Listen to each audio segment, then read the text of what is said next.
worked out here forever for you. Look at this sea of people. It's a good crowd.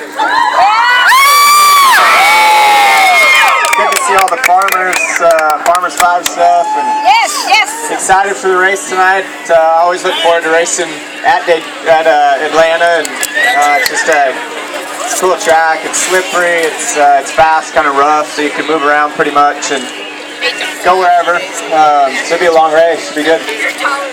Now, Kasey, first off, I want to congratulate you on the heck of a show you put on last week. I'll tell you what, it was hard racing, it was clean racing, and it's racing the way it should be. And that's why you have this many people out here, because you race them like you want to be raced. Guys, did you think he did a great job last week? Kasey, awesome job last week. Good job. We had a great car. About halfway through the race, we got it where we wanted it, and came from 10th that final time.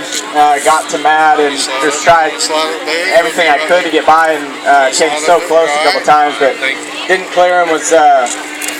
Wished at the end that I would have figured out how to get by him and just how to make it happen, but I didn't. And we had some good points though, so it helped us. We're sitting really good in the chase now. Have a good run tonight, and hopefully be looking good. I'll tell you what, nothing to sneeze at. A first at Bristol and a second at Bristol. Can't get too much better than that. Now, earlier this week, actually last week, how many people saw that beautiful story on ESPN, that Make-A-Wish story about that little girl? I'll tell you what, that was an amazing story. They did such a great piece on ESPN. Can you tell us a little bit about that day that you spent with Riley? Yeah, it was really good to see it on ESPN and see how happy she was. I knew she was a blast to hang out with. She's a really sweet girl, and she was in Daytona for like two or 3 days and spent a bunch of time together. So she was having fun, had a great time at the race, and I was battling for the lead all the way until the last lap, and then got in a wreck there, and she was pretty upset afterwards. But it was a great time hanging out with her. We had a lot of fun. Now we have the Farmers Racing Facebook question. As a driver, what part of the race weekend is the most stressful? Practice, qualifying, pit stops, restarts, passing, etc. And how do you deal with that stress? I would say, probably during the race, things that are thrown at you throughout the race would be the most stressful at times.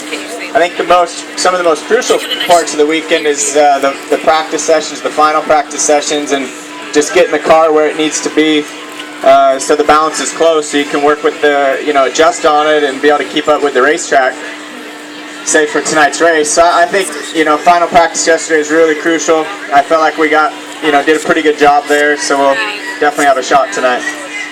Now, when you're racing, there's only one seat in that race car. It's just you. But it wasn't the case on Friday. I think Friday morning, the breast cancer awareness, you were able to take some of those gals and girls around the racetrack. They were going 120, 130 miles per hour. Were they just constantly talking to you the whole time? Yeah, some of them were talking the whole time. Some of them were screaming the whole time, and some of them were pretty quiet. So you never knew what you were going to get. But yeah, myself and Danica, she drove one of the Chevy Camaros. I drove another one, and they were painted pink, breast cancer awareness for Chevrolet, and they raise a lot of money every year for breast cancer awareness. So it's pretty neat. I think tonight it's $200 for every pace lap, every caution flag lap throughout the whole race, and there's some more races this year where that money will be donated as well. So I think it's like $2.2 million in the last 3 or 4 years that Chevrolet has raised for breast cancer. So it's a pretty neat deal, and the ladies were having a blast. So that made it fun. Now we're here in Atlanta only one time during the year. When you go to tracks like Atlanta, Vegas, and you're only there one time during the year, to make it trickier on setups, I know like Michigan, it's only a month apart when you're at Michigan. Pocono, you guys are there really close together. When you only come here once, is it trickier when you're only at a track one time? It's not. I wouldn't say it's trickier. I'd say it's you only get one shot to win at that track, and It's a tough track. Las Vegas, we get one shot there and came really close. So I like racing.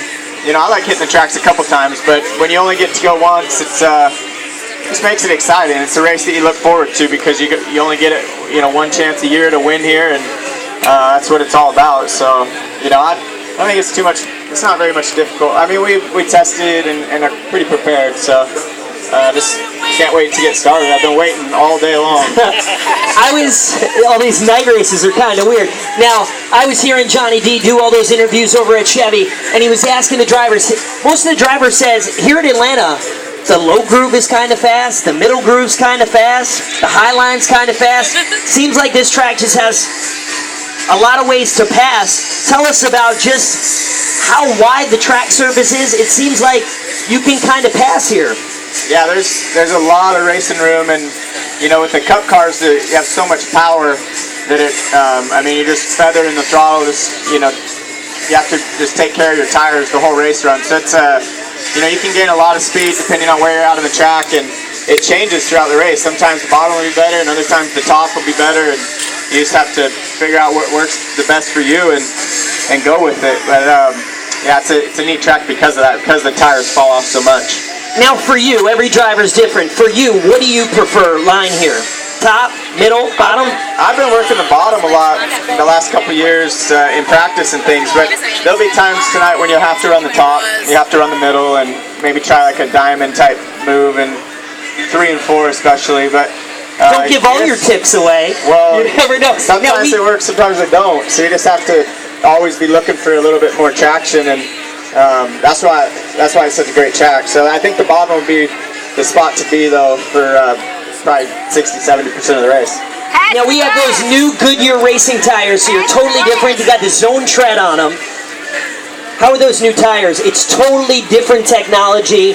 How are they working out this weekend? It seemed fine. It'd be interesting how they worked tonight. I know yesterday in the other race, it seemed like they worked pretty good, and the fall off, there's a lot of fall off. Slid around, the car slid around a lot, so I'd say there'll be more of that tonight, having more horsepower and things, and just kind of see where it goes, but it seemed pretty good. Now all these fans had some questions. I actually wrote some of them down. Where's Meryl from Georgia? Meryl, right on over here. Meryl, she's on one of your Kasey Kahne fanatics. She has a question for you. Her question was this: where is Billy right now? Billy is Kasey Kahne's dog, and how is Billy doing? He's doing really good. I live real close to my sister, so he stays there. And she has 3 kids, and they like Billy a lot, so he spends a lot of time up there. I travel a lot, so he's kind of got 2 homes, I guess. And also, Derek, little 13-year-old Derek right there, he came up, wow, he's so excited. He came on up, and he's in middle school right now, 13 years old, and he says, ask Kasey Kahne what his favorite subject was in middle school. I think it was math. Whoa! Count all that money that you're going to win tonight? Yeah! Also, Carter, where's Carter? Carter's right on over here. How old were you when you first started racing? Anything? When I started 3-wheelers, I started racing 3-wheelers, I was like 12. And then mini sprints, I was 14, and that was when I really got going, was when I was about 14. So 12 or 14, somewhere in there. Matthew from Sonoya. Matthew, right on over here. Matthew's kind of a little macabre question. He says, what was the wildest, craziest crash of your career? Man, I had a bunch of them at times. I would say I was at Sharon Speedway. This is just one of them. I was at Sharon Speedway going down the back stretch, and I went to, it was a sprint car race, it was a half mile. I went to pull down and pass the guy in front of me, and I was going to slide him. When I pulled down, my steering wheel came off at 130, 40 miles an hour. This is before Hans devices. So I passed him, but then I went straight across and straight into the wall, and then up through the top of the wall and out, and ended up, when I figured out where I was in a parking lot next to, just the crowd, the cars, and I still had my steering wheel in my hands, never let it go, and my knees were killing me because I hit, it was bad. I had a picture of it, and my neck looked like it was, I don't know, like 12 inches long or something, just stretched out. So I was lucky in that one, but that was probably one of my bigger wrecks. Waiver parking. All right, last question, because we know you got to get on out of here. You watched those college football games yesterday? I just watched the final one. That's the only one I watched. I think Clemson and Georgia. Here's the deal. I think I know your answer. If you want to get out of here, who were you rooting for? Georgia. Problem was, Clemson won though. Clemson was tough at the end. They played really good. It was a great game. All right, now Seattle Seahawks are starting off. What do you think the Hawks are going to do this year? Everybody's been actually predicting them that they have a good shot at making the Super Bowl. Yeah, they're going to be really good this year. I think they're going to be really good, but they start next Sunday in Carolina, so we race Saturday night at Richmond. I have I think 27, 28 tickets for Sunday, and we're taking the team, and we're all going to the game, so we're going to have a lot of fun. Do you have any extra tickets for any of the fans in the front row? I just want an autograph. Ladies and gentlemen, he's got to get on out of here. One more.